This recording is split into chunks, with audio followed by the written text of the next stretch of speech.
Okay, welcome back. So, remember how I said we were doing Locke last? Well, it's time for Locke. So, you'll probably notice this star-shaped mountain formation at some point while you're flying around. And the only way to get in there is through the airship. Now, when you decide to go, you will make 2 parties of 4 each. I like to balance my parties out with 2 mages, like 2 dedicated mages, and then 2 more physical fighters.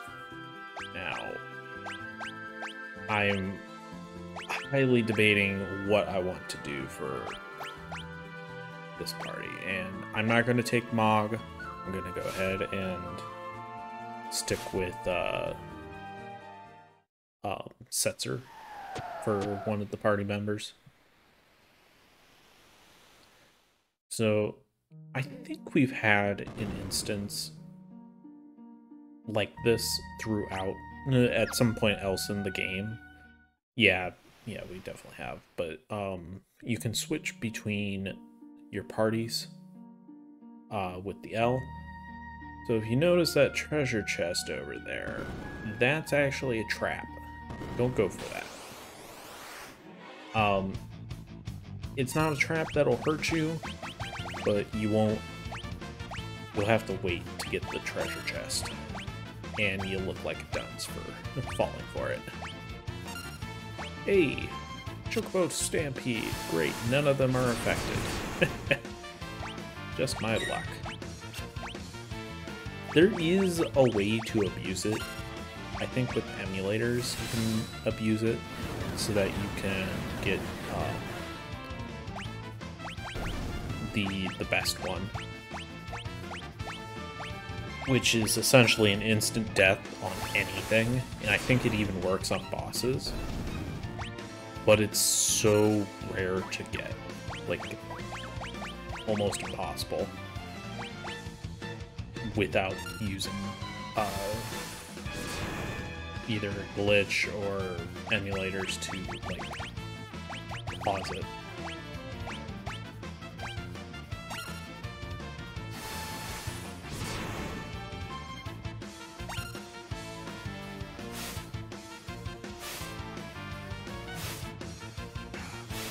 I do.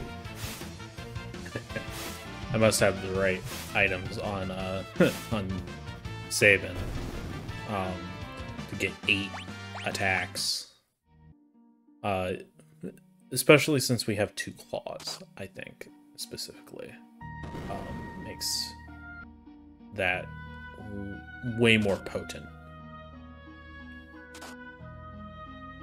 So yeah, as you can probably guess, you need to switch between your party members. These guys suck. I hate these things. So the reason why they suck, the reason why I don't like fighting them, is because they know a move called Smirk,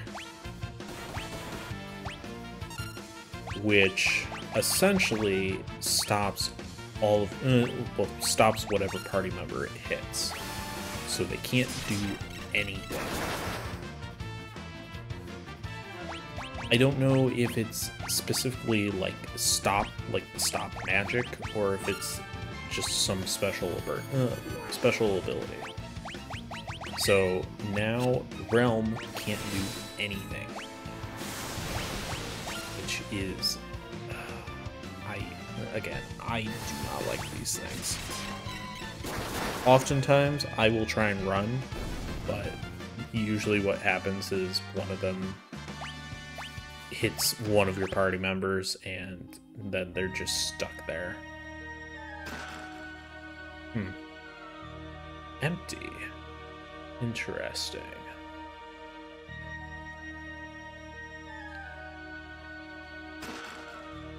Ooh, a teleport stone. That one wasn't empty. That's odd. So yeah, that's kind of the gimmick with this dungeon, is most of the treasure chests are actually empty, because our good friend the treasure hunter has already been through here.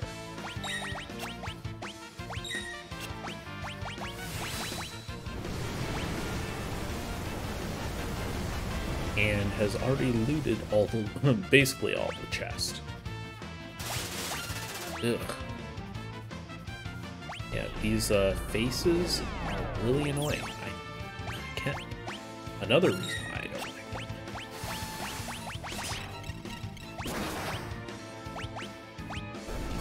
Yes, kill it. Do it.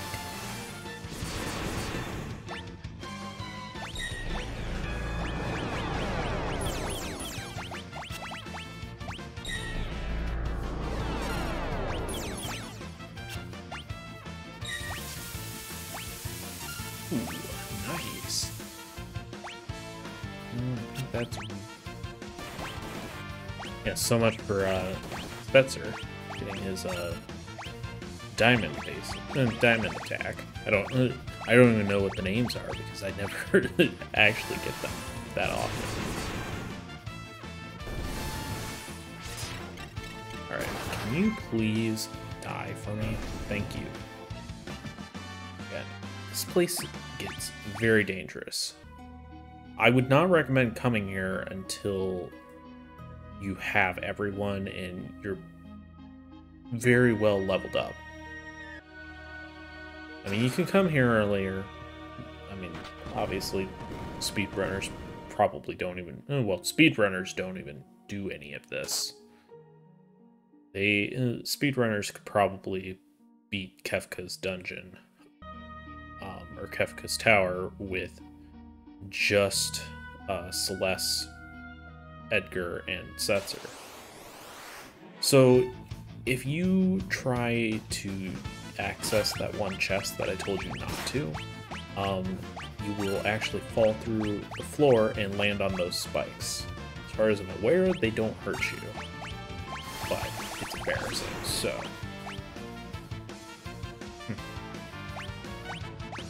Well, that's unfortunate. Chaos Dragon.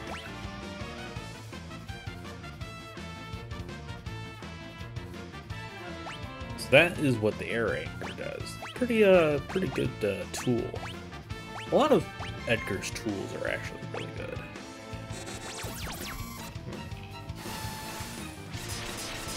Alright, let's try ice then.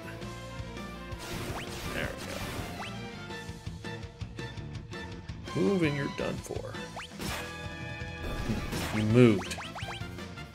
But did poison Edgar, which is kind of annoying. So I believe that was Cyan's like best move. Best samurai technique right there. Takes the most time, obviously, but thankfully, this isn't the SNES version where you actually have to wait for it, like, before you can do anything else. Thankfully, it does it in the background while you're doing everyone else's turn. Alright, so...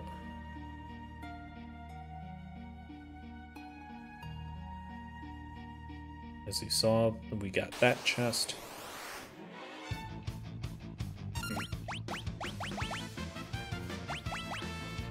I think Blizzard works pretty well on these things.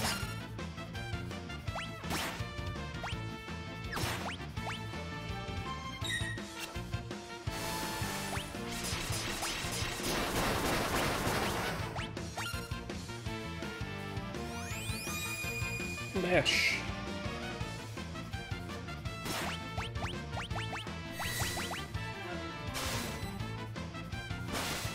Okay. Nice. Didn't really do very much damage, unfortunately, but it hit most of them.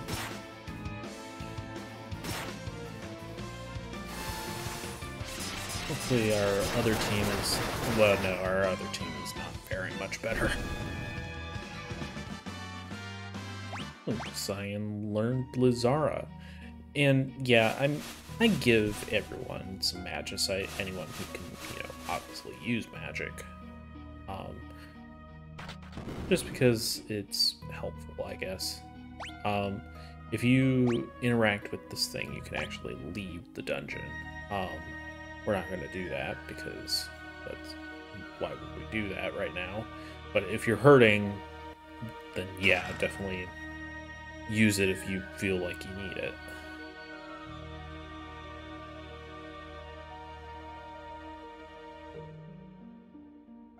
Alright.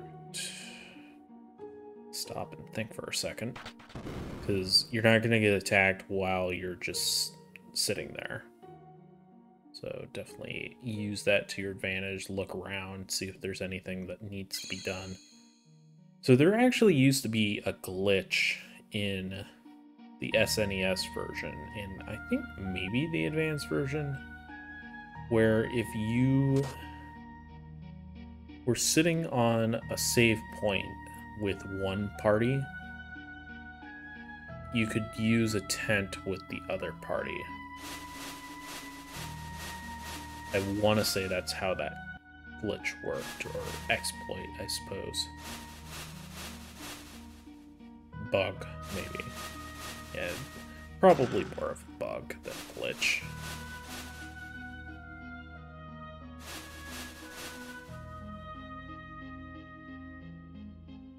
I don't know, those rocks would still be incredibly hot.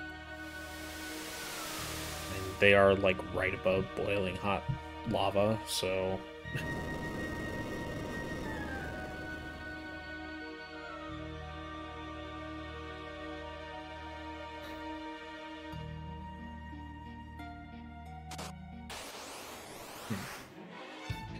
okay, so we've already seen the Chaos Dragons, but this bird thing is actually a new enemy and is kind of an important enemy.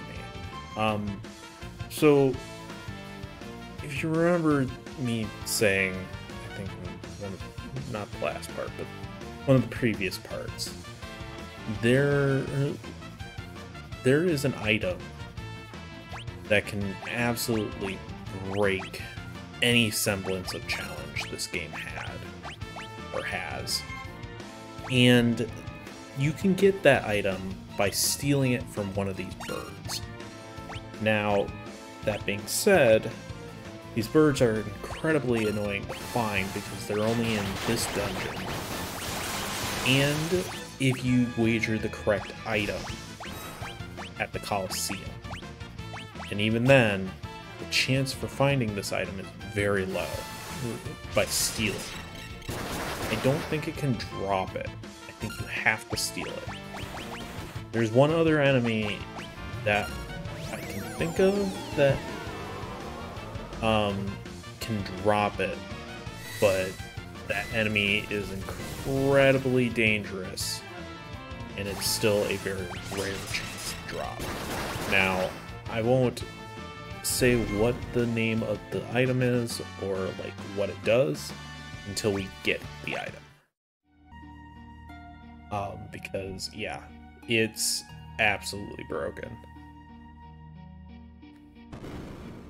Alright, we need to switch. So let's see here. I think I accidentally skipped something that we need to do.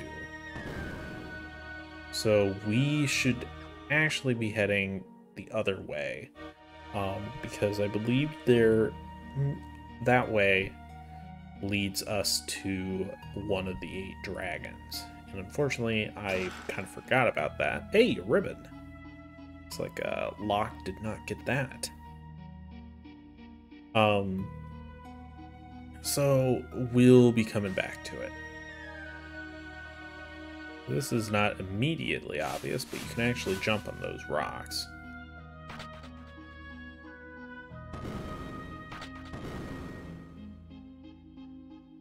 Alright. Yeah, down there. But once you head into here a little ways, this is you'll trigger the cutscene with Locke, which then means I think you immediately leave the dungeon if you do this cutscene. So if you don't want to have to fight your way through the dungeon, you'll want to go and take out the red dragon before coming down here, with whichever party you feel most comfortable doing that with. I failed her, broke my promise, and lost the only thing that was real to me. So until I do what I said I'd do, until I restore my honor, I'm nothing.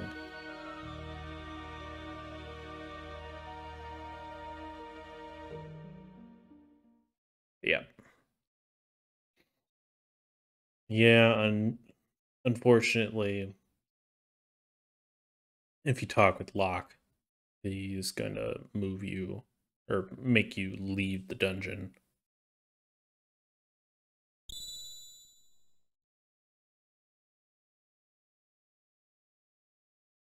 I don't know why, but I think in the SNES version, her sprite looked really weird to me. I don't know why, but I think it was like her blouse always looked like the bottom, she had a really large mouth. But there's apparently a crack in the Phoenix Magicite. It shatters and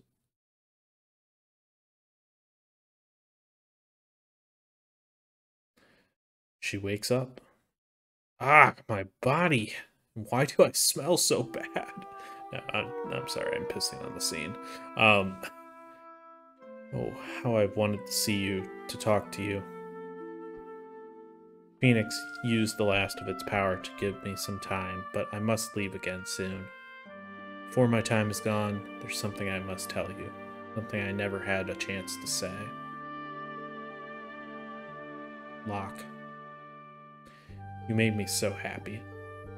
My last memories, my memory returned, or moments drifted off thinking of you, and I was truly, truly happy. So let me now say the words I never had the chance to say, Locke. Thank you.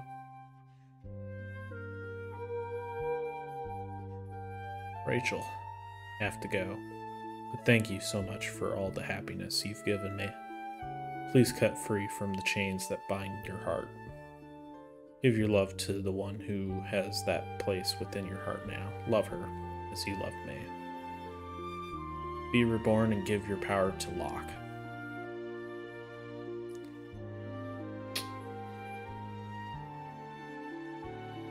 So, it's not much, but it gives Locke a little bit of closure. Now he doesn't have a dead body in his basement. Yeah.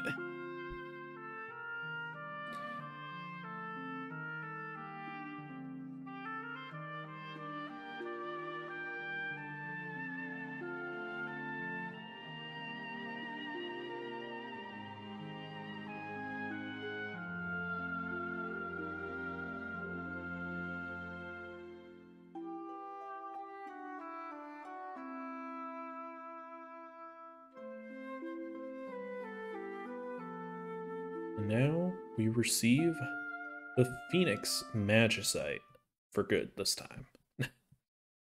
And we get a little interaction between Locke and Celeste. Something that I wish they would have had a little more of. This is really the only sort of interaction we get. Is this cutscene here.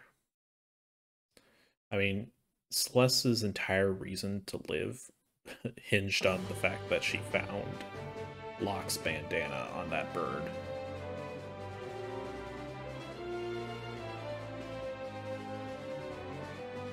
And so, you now get any of the items. I can't remember if you have to open the chests in order for Locke to give you these items, but I think he might just give them to you, no matter what, even if you didn't open the chest. The Valiant Knife is one of Locke's better weapons. So at this point, all you have... Okay, yeah, we decide. I decided to go back into the dungeon, and this is the Red Dragon. As you can probably guess, he's weak to ice and water. So use ice and water, and he goes down pretty easily. He's kind of like the Blue Dragon in a way, where he doesn't really have any like noticeable game-breaking flaws. It's just hit him with strong magic, and he should go down pretty easily.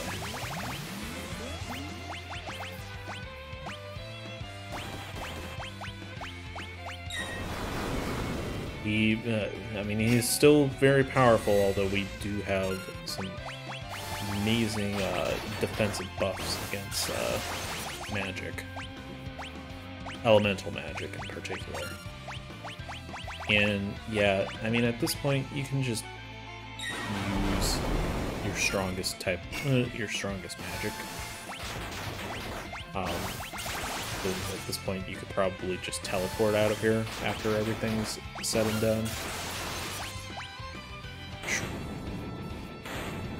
9,999 is the max you can do in one attack.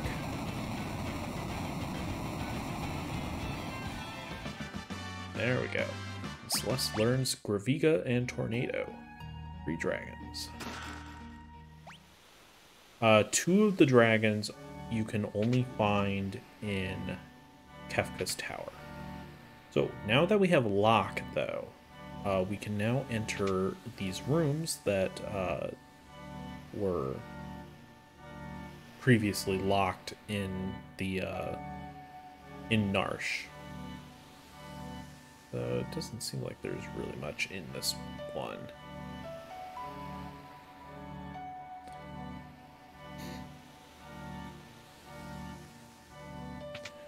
So there are 2 things of note in Narsh. I think head over here. Yes, this guy. I don't know what he's doing in the back here. You can actually rest for a little bit if you're... He is standing on top of our head. That is some fun layering. Ran a weapons shop for 70 years, but I've never felt a power like this. So this is Ragnarok.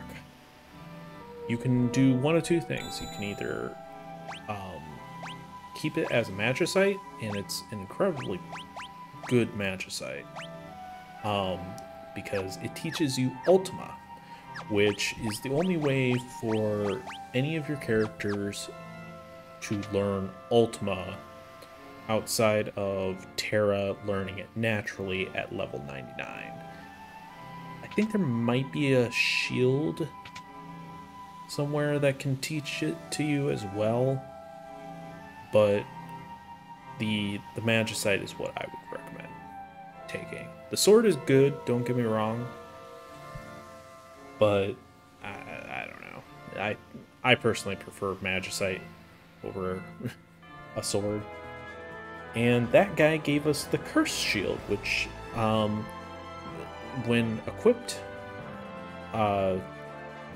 subjects you to basically all forms of awful status debuffs and status ailments.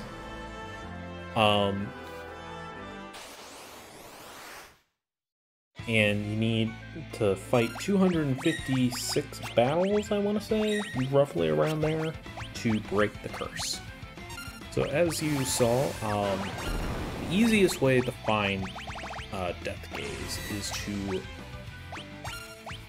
take off in the airship and just move ever so slightly to the left or the right and just fly in one direction. It sucks, I know, it's not fun, but it's really the easiest way to find it.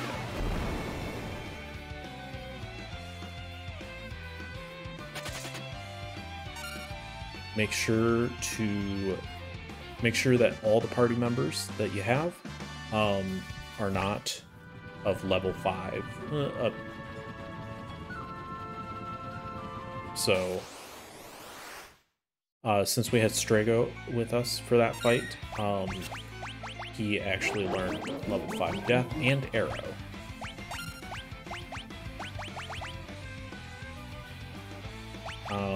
I don't know why I have Locke. Maybe I was trying to train him up or something.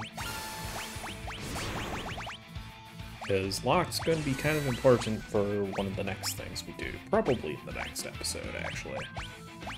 I don't know how long it's going to take us to take out Death Gaze. It can usually take you 2 to 3 battles, probably, assuming you're prepared for it. If you're not, if you get ambushed, like you're not prepared to deal with them, it might take you a few more.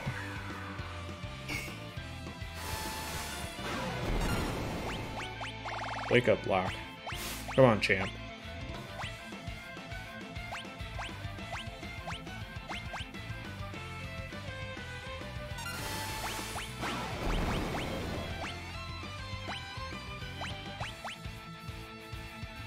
Yeah, I mean, if you fight this guy and you have Terra in your party, having her in trance is definitely advisable.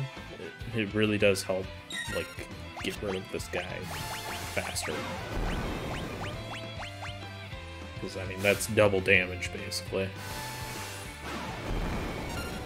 Just keep using Faraga. If you have Gao's IO Rage, that works pretty well as well. Yeah, I'm just kind of stitching these all together. I'm not, like, instantly finding him again. As you can tell, my party changes a couple times, although it's basically all just Realm, Celeste, and Terra.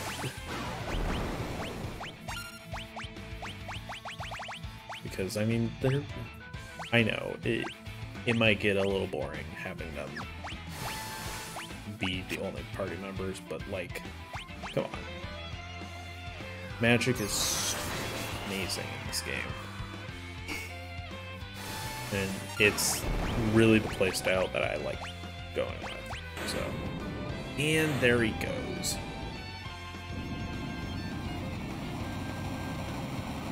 After 3 or so battles, 3 to 4 battles, I think 3. We finally managed to kill Death Gaze, and you are rewarded with a piece of Magicite, the Bahamut Magicite. Ah, Bahamut. Okay. All right. So thank you for watching, and I will see you guys next time.